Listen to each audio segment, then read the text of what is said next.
Let's move on, though, into the NBA draft, what we're looking at for the rest of the show. And, Sean, what we're looking at right now is who could be a potential bust in this year's NBA draft. And I got to give some love to FKP. FK space P. It's not all one thing, but there's FK and then space and a P. He said on our Who's the Best Wing Outside Michael Porter Jr., he said, which draft picks are going to be complete busts? So we thought today, why not talk busts, then talk some sleepers. I'll let you start with your first guy who's a bust. Real quick. I just want to throw this out there. Okay. We've done this before. All right, so like it wasn't totally. Last year. It was fueled at least by that comment, just because. For today. We came in and we were like, all right, we have topics, but then you for threw out today busts. we're talking about busts. I would rather talk busts over Colin Sexton versus Trae Young because you guys just did that. So I mean, we did it a long time ago. Yeah, this is going to be like a 2.0 heated draft season, but we haven't talked busts like this in one topic. I'm gonna let you go first. Who's one guy you're thinking bust city? Now, does this have to be thinking, or does this have to be Either for or. sure certain bust? Either or. Then it's DeAndre Ayton. Okay. I think that again, Ayton Going high. is a physical monster. This is just thinking. Again, this isn't based on. I still think teams should be picking him one or two. Okay. But again, this is just looking at the body of work and looking at the past. I know he's different than players from before, but again, there are similarities. I don't know how much he'll be able to stretch the floor. I don't know how much he'll be able to adapt to the new NBA. I worry about his ability to protect the rim and be a defensive plus for a team. So if he is just a guy that's strictly going to be working on the low post, a guy that's going to be driving in from the left elbow and that's it, and possibly a guy that can use some low post moves and dominate inside, that's not what today's NBA is about. So, maybe he is like a Jahlil Okafor, which Dave brought up last week. If he doesn't have that, at least drive, if he doesn't have that motor, he might just turn into Ja 2.0. And let's look at Ja right now. Ja was a beast. He dominated at Duke. He dominated because of his size, because of his quickness, because of his athleticism. Yes, DeAndre Ayton is more of an athletic freak. He's bigger, he's stronger, he's faster than Ja was. But also, Ja was still a great athlete going into college. He was a great athlete coming into the NBA, but he didn't have that motor to take him to the next level. If Ayton doesn't have that motor to take him to the next level, that's going to be something that is going to probably give him the label of the bust, of being a bust, because you could put up 15 in your first rookie season, but then if guys start to understand and put in the effort to at least learn your post moves and if you're not developing your game as you grow as an NBA player, this could be something that leads to your career falling off. So again, we don't know exactly. That's why I'm not really going to say DeAndre Ayton's a bust. But I will say that at least he does have at least signs of potential bust. Not saying it's going to happen, but signs of a potential bust. Again, looking back at that Buffalo game as well, there was a lot of pressure put on him, and he just wasn't able to do a lot. There was a lot of times throughout the season as well where not even when the shots weren't falling, he was a negative defensively. So it's something where if his shots aren't falling, he's going to be at least a negative to your team. He can change that with the effort that he puts into once he hits the league, but it's something that is worrisome. We also talk about, if his defensive woes in college were just because he didn't want to be there, if he just wasn't trying enough, whether that was just because he wasn't motivated monetarily, or if he just, was waiting to go to the NBA. We talked about him possibly being a kid that jumps from high school to the NBA. Maybe once he hits the NBA, he'll finally kick that motor on and start to go. But if he doesn't kick that motor on and start to go, that's going to be something where I look at DeAndre Ayton, possibly a bust. Well, and the one thing that I was looking at is one of the guys I was going to mention is fellow big Marvin Bagley. And the thing with when it comes to Ayton and or Bagley, I could potentially see either one of them being a bust. I'm not going out on the ledge and saying for sure both of them are going to be a bust, but with Marvin Bagley, to me, the reason why I think he has bust potential is, like you mentioned, the whole Ja comparison. Offensively, the kid is great. And I know whenever we talk bad about Marvin Bagley, the bag fans down there, that's what I'm calling them, by the way, the bag fans. Horrible. Come out. Well, you know how great we are with coming up with nicknames, right? Yeah, that was real bad. They just come out and just start saying how much they love Marvin Bagley and how much we're down on Marvin Bagley. But to me, it comes down to, yes, he is great offensively. But the thing you got to look into is he dominated offensively because of his height compared to other college kids. Look at the Texas game, and I know this is a one-thing example.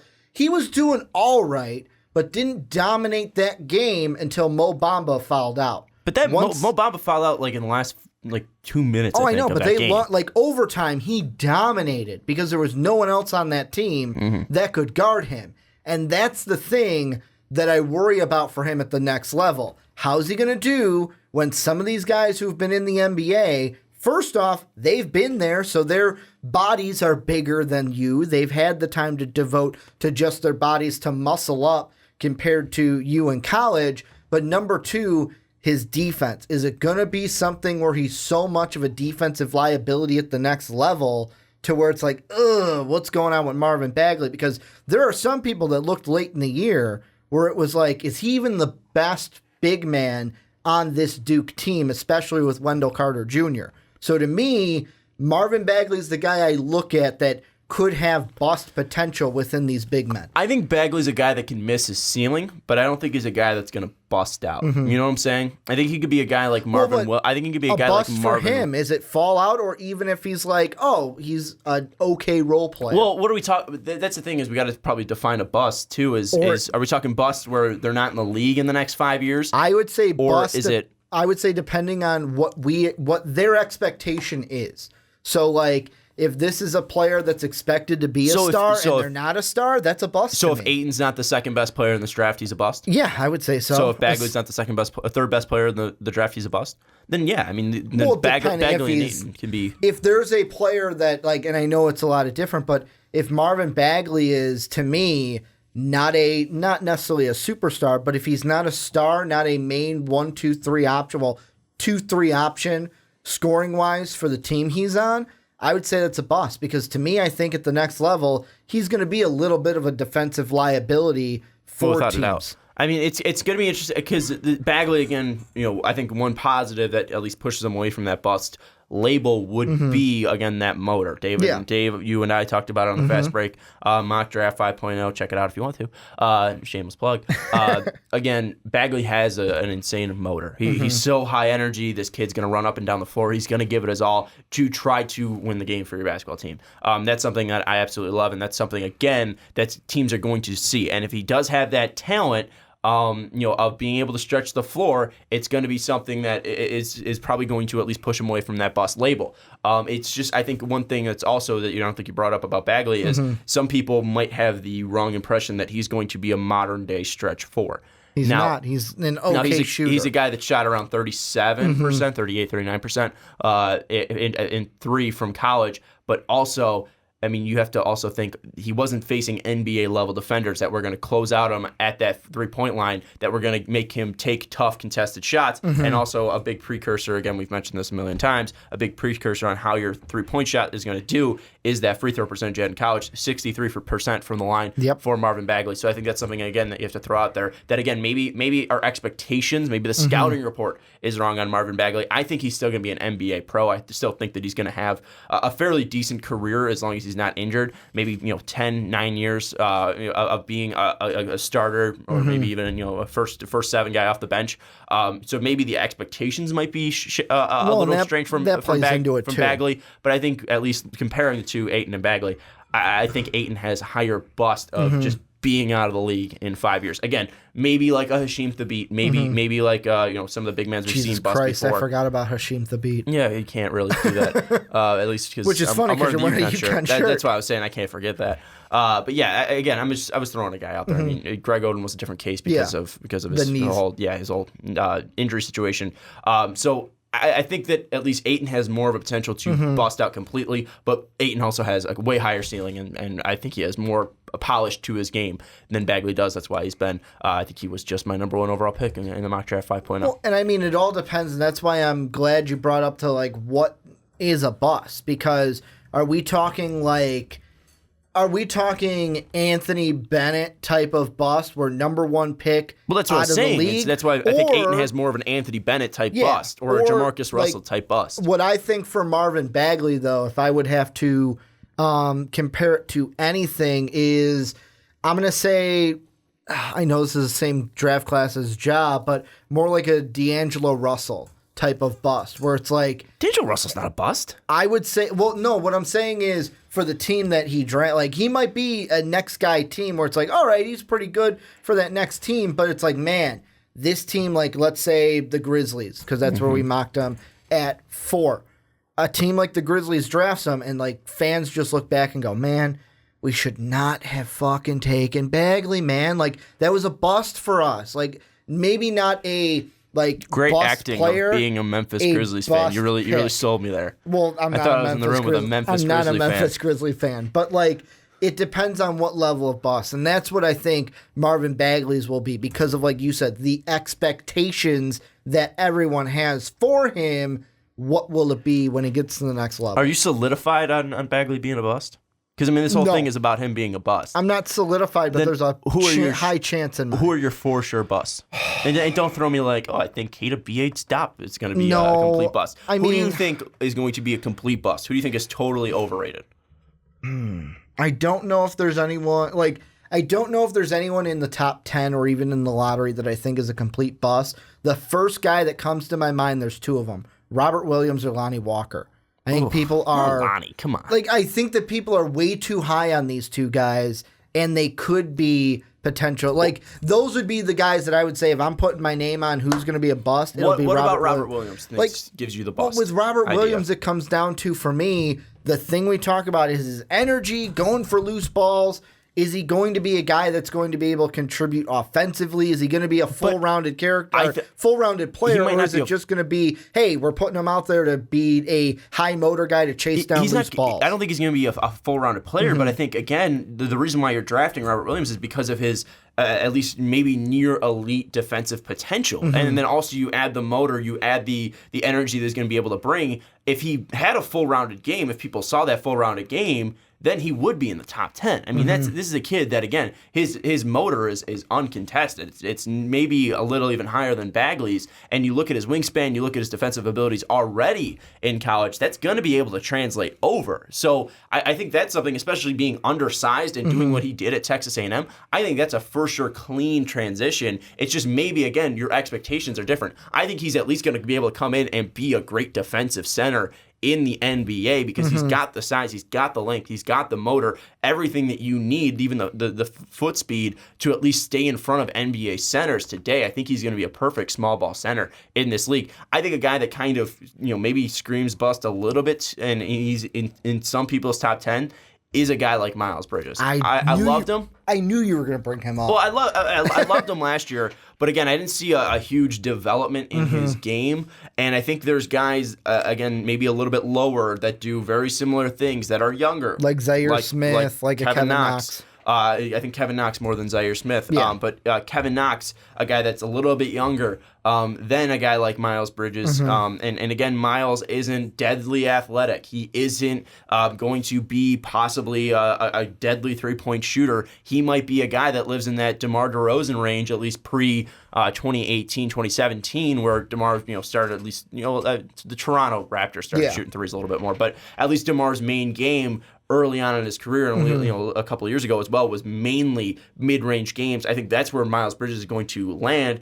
but he's not the same athlete as DeMar DeRozan is, and I think that's going to be something that possibly leads to him being a bust, where if you take him at 10 and Kevin Knox is picked 15 or 14 by the Nuggets, then and Kevin Knox, again, is this younger player who's doing much more for your team because he's hitting those outside threes. Nikola Jokic is dishing off dimes to him, and he's putting up 15 points a game, where Miles Bridges is a guy coming off the bench playing 16 minutes for you, putting up 7 points a game. Like, that's something that would be absolutely screaming bust to me, is you missed on a guy who plays the same position, younger, has more potential. Why didn't you pick Kevin Knox? Like, it's something that he fit the need. He's younger. Why wouldn't you go with him? I think that's something that, again, Miles compared to his counterparts in Kevin Knox or possibly even Zaire Smith could be a guy that you look back at and be like, why did he go so high, even though he was great at Michigan State and was a leader? Maybe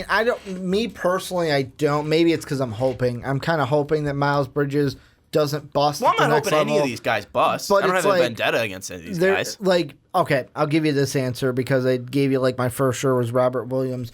The 2 guys in the top 10, top 10-ish or lottery area that I could see being the most potential bust is Miles Bridges for sure, because it's like, yeah, he can finish at the basket, but really it's his defensive effort is a question.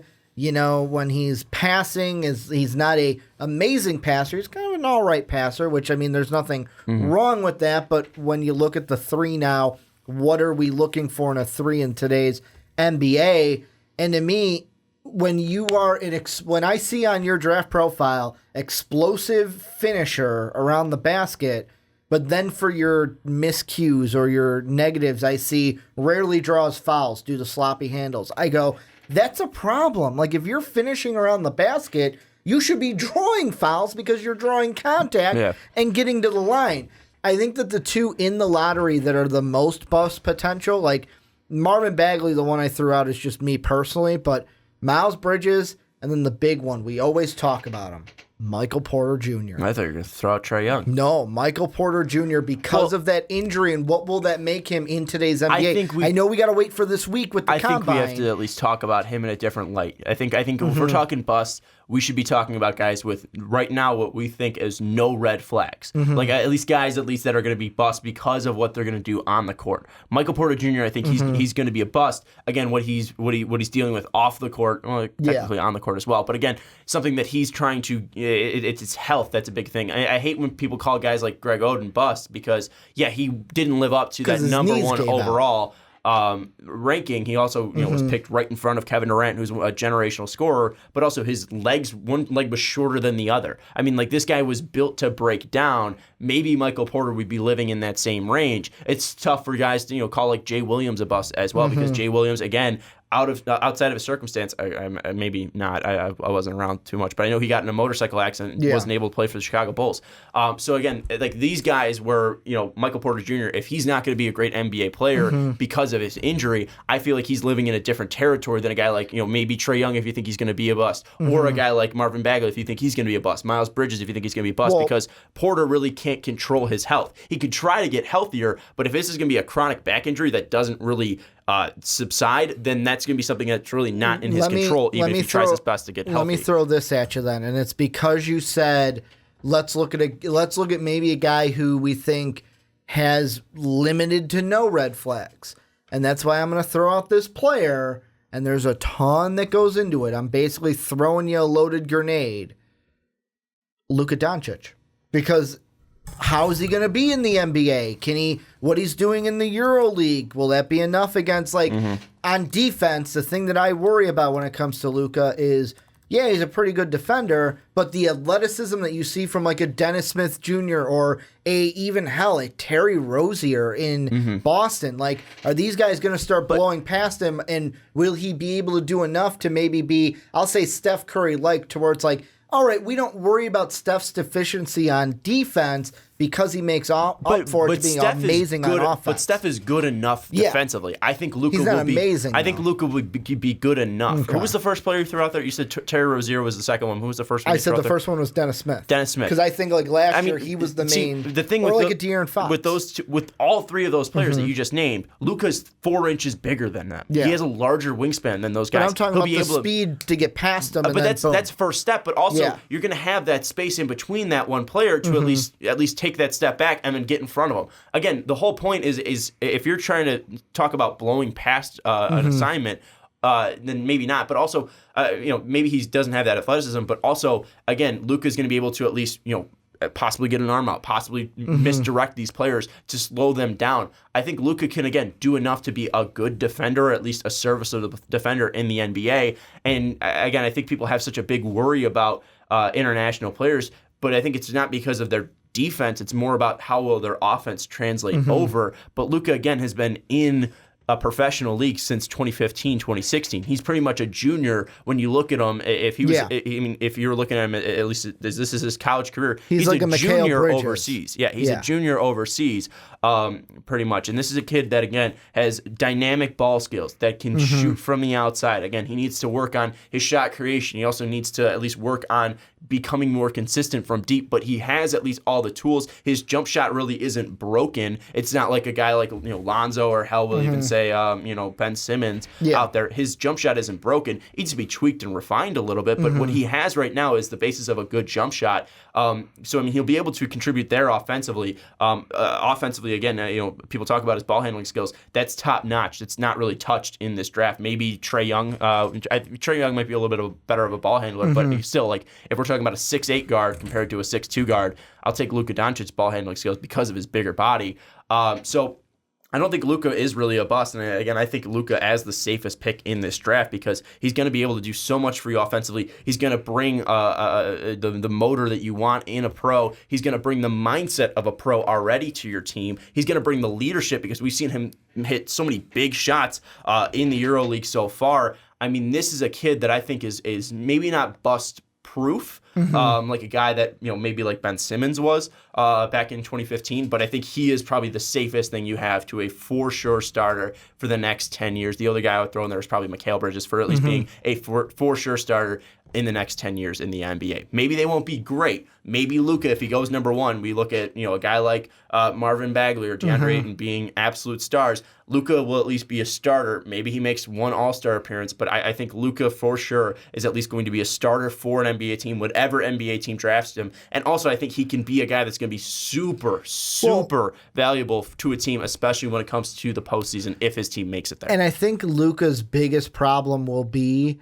is, first off, where he gets drafted by. Like, if he gets drafted by the Suns at 1, I will throw almost all my bust concerns out of the way when it comes to Luka, mainly because the coach at Phoenix, I feel, knows Luka Igor. and knows how to put him in successful situations. The thing I worry is if he gets drafted by a team and then a coach tries to make him something he's not. But I don't see where he would fail in that, though. I mean, you might like if you make him your number one point, maybe he won't be he's not a true point guard in what you want, but I don't think he'll fail exactly. And I don't think any coach is going to be like, all right, here's our number one scorer, because that's just not who Luka Doncic is. It's not going to be hard for a person to at least understand his game and what he brings to the NBA. Hold on. It's not going to be really what he brings to the NBA that's going to be hurt. I think maybe if they start running him in the wrong sets, then that could possibly end up hurting him. But I think Luka is a guy that, again,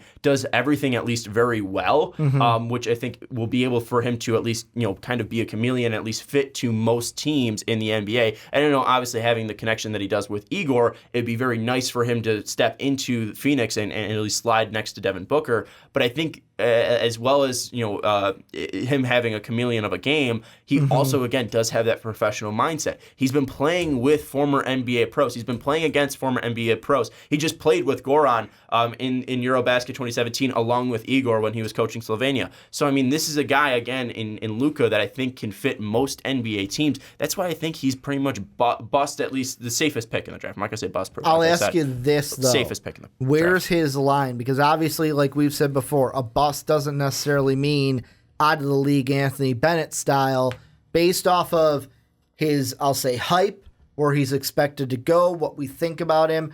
For Luka, where's that line to where if he's this or lower, then he'll be a bust? I think if he comes in, he's like Mario Hezonja, because I think that was someone that our patron Jake at least threw out there, because again they played for the same team over in the EuroLeague, and they played for about a year. Luka played, I think, 4 years professional pro overseas, where Mario played 3.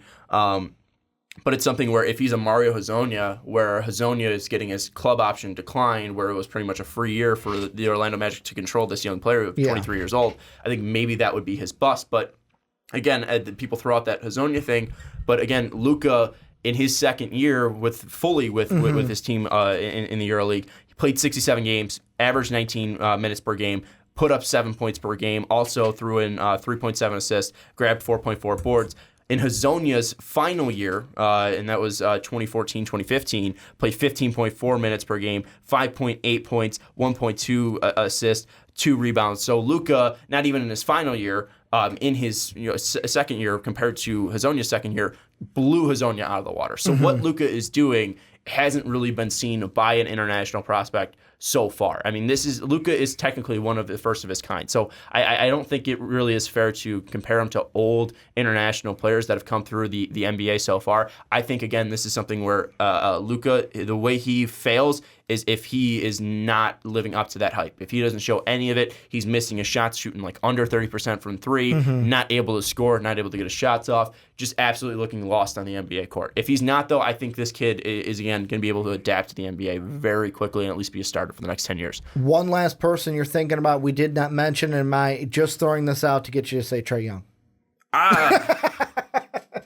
I mean, if we're talking lotto, if I have to say one more player, I'd say anywhere. Someone you're thinking that could be a bust. One I'll throw. If we're talking lotto, I'm gonna throw Mo Bamba out there.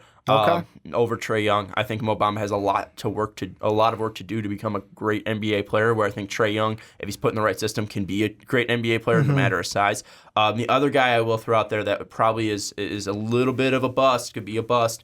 You can throw the two high schoolers in there, Anthony Simmons and Mitchell Robinson, because we don't know what they're going to bring. Mitchell was who I was going to mention. I think the other two guys that I will say, I'll say two for sure busts. Chandler Hutchison from Boise State, small forward. I don't think he's a good enough shooter to be in the NBA. He hasn't been in my mock drafts in a while. I don't think he's going to be a guy that comes in and becomes a great NBA player. I think he's probably going to bust. And then also I will throw out Troy Brown. I know he's very athletic. He's a guy that's been... Yeah, very athletic, but I don't know if he is ready yet for the NBA. And I think that's going to be a guy that you got to watch out for. Maybe his athleticism is there enough. Maybe his shot isn't as bad as it was this year at Oregon, but I think he's a guy that he might be picked just because of his athleticism, and he might not pan out. Watch him be the next Donovan Mitchell, though, because I say that. This is where you guys come in. Let us know down below. What do you think about the players we threw out that could be potential busts? And also,